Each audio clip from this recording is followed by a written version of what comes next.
Hello everyone, and welcome to this short explanation of how to set up an ePortfolio in Blackboard to support your learning. You'll be familiar now with the content collection, and I've mentioned already that the content collection is where you'll find the ePortfolio tool. Essentially what ePortfolios enable you to do is to create a window onto content that you choose to share in your content collection. So first, in order to set one up, you have to go to your content collection. You can do that in a couple of ways. You can either go via the tab here in Blackboard, or all the courses, all the sites in Blackboard that support the MA all have a My Content link. So let's, for example, go to My Content. When you open your content, you'll find access into your content collection. Your username will be shown where mine is there.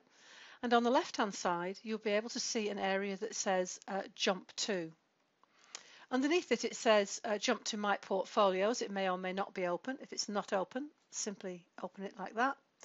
And you'll see two areas. One is My Portfolios, which is where we're going to go to set up your first portfolio.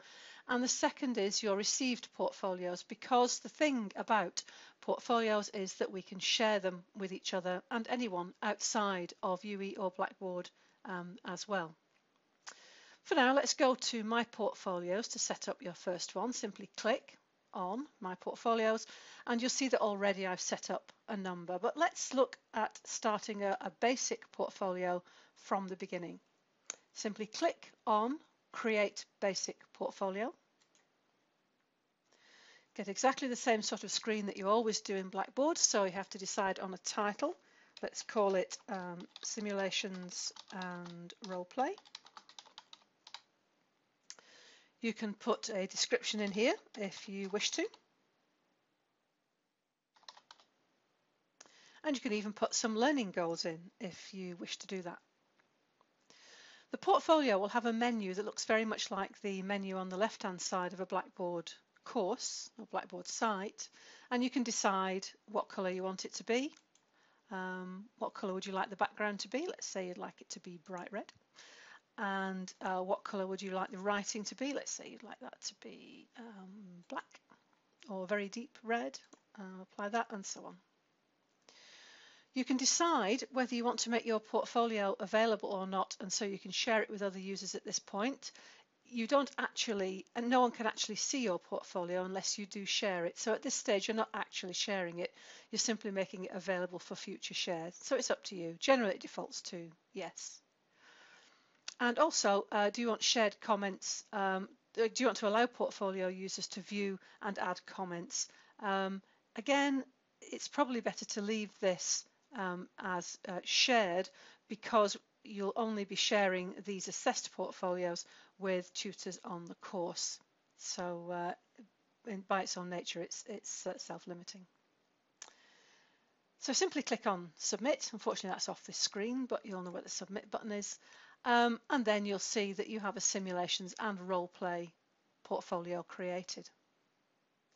In order to build it, to put material in it, simply click on the drop-down box, click on Build, and then you can do three things. One is add content to it, one is add a link to it, to other materials, and one is to create what's called an item. In other words, create something in your content collection via your portfolio. So first we'll look at add content, which is the main way you're going to be building your portfolio to start with. Simply click on add content, give it a menu item name, and because this is going to appear in the left-hand menu, let's call it week, I don't know, 23 or whatever the first week is. And then you can choose which file or folder in your content collection this will link to. If you remember earlier, I've advised you to organize your content collection so you have it broken down into weeks for your reflective portfolio, and within the week folders, one folder for the reflective content and one folder for the evidence of learning. So if you had a number of week folders, if you browse to your content collection by hitting the Browse button, it can just take a second or two to populate. Go to your own content collection And let's say that the folders that I've got here, I've called week 1, week 2 and week 3. Let's say this is week 1 and I want to choose to share that folder and everything that's inside it. So my reflections and my evidence of learning are in separate folders in here. Simply click the radio button, go down to the bottom, click on submit.